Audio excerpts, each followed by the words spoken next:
When we think of Hollywood's greatest partnerships, Whitney Houston and Kevin Costner might not be the first names that come to mind, but their story is one that deserves to be remembered. It's a tale of friendship, trust, and the making of one of cinema's most beloved films. In February 2012, the world said goodbye to Whitney Houston. At her funeral, mourners were deeply moved when Kevin Costner stepped forward to deliver a eulogy. Some people had whispered about the nature of their relationship over the years, but Costner wasn't interested in rumors. He was there to speak his truth about the woman he knew and the profound impact she had on his life. Their story begins with a movie called The Bodyguard. Released in 1992, it became one of the most successful romantic dramas of all time. But here's something fascinating. The film was never meant to star either of them. The original script was written with Diana Ross and Steve McQueen in mind. It was rejected 67 times by various studios. Eventually, the script found its way to Kevin Costner, who was relatively unknown at the time. But then, everything changed. His film Dances with Wolves became a massive hit, transforming him into a Hollywood star overnight. With his newfound influence, Costner decided to revive the Bodyguard project. But he had one absolute requirement. He wanted Whitney Houston, the international pop star of the 90s, as his co-star. This decision raised eyebrows throughout the industry. Whitney was already an international superstar in the music world, but she had never acted before. When Costner approached her, she was hesitant. In fact, she didn't want to do it at all. Whitney explained in interviews that she was afraid. She feared that critics would attack her before giving her a fair chance. She felt inadequate and worried about making a fool of herself in front of the entire world. It wasn't until Costner personally called her and asked her to take the role that she finally agreed. But saying yes was just the beginning. There were many obstacles ahead. This was Whitney's very first acting job, and she would be starring opposite an acclaimed actor in a high-profile production. There was also another concern that people didn't talk about openly. Whitney was a black woman being cast as the romantic lead opposite a white actor. Although times were changing, this still raised concerns in Hollywood. Costner believed in her completely.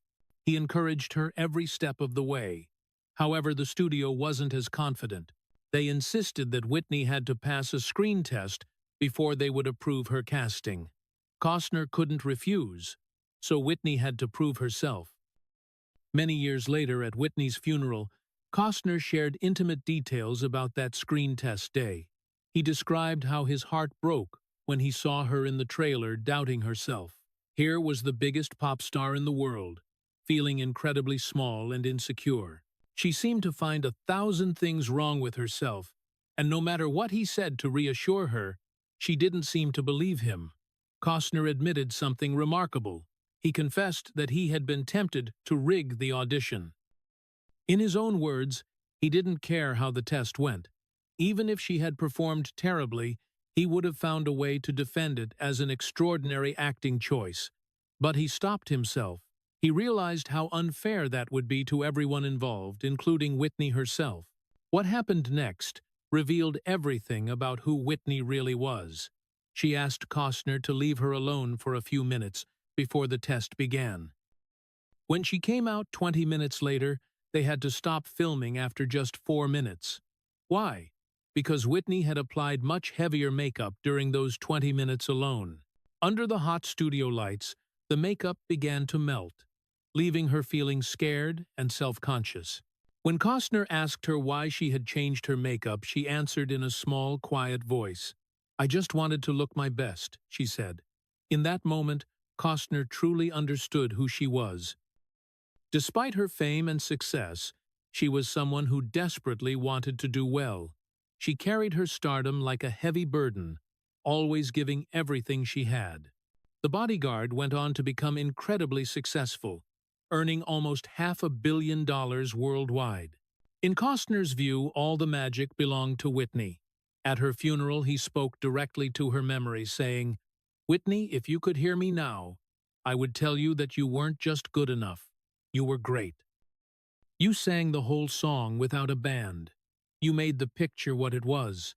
A lot of leading men could have played my part. A lot of guys could have filled that role. But you, Whitney, I truly believe you were the only one who could have played Rachel Marin. Most people remember Whitney singing "I Will Always Love You" in the film. It's one of the most iconic movie moments ever. But Costner revealed that this song wasn't even going to be in the movie originally. The filmmakers had chosen a different song called "What Becomes of the Broken-Hearted." Looking back now, with Whitney gone, that original choice seems tragically appropriate. Whitney and Kevin also bonded over their shared history. They had both grown up in the Baptist church, and they loved exchanging stories about their childhood memories. Costner described his youthful mischief during church services, passing notes, talking during sermons, and sneaking away to the kitchen after communion to pretend to drink whiskey while talking to imaginary friends. Whitney found these stories hilarious, especially when he talked about being dragged away by his father.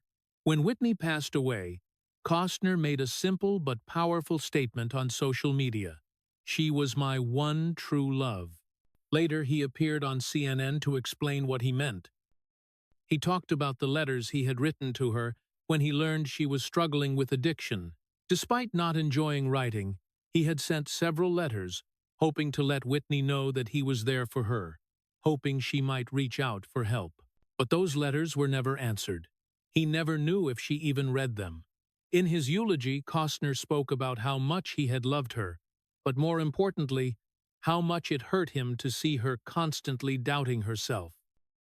She questioned her worth and ability when she was so obviously talented.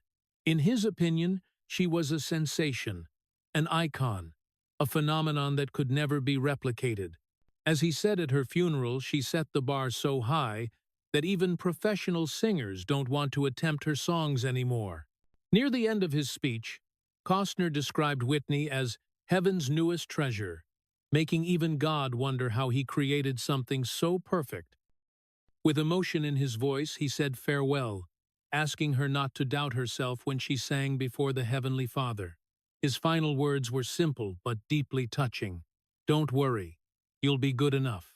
Thank you for following the story I told about Whitney Houston and Kevin Costner.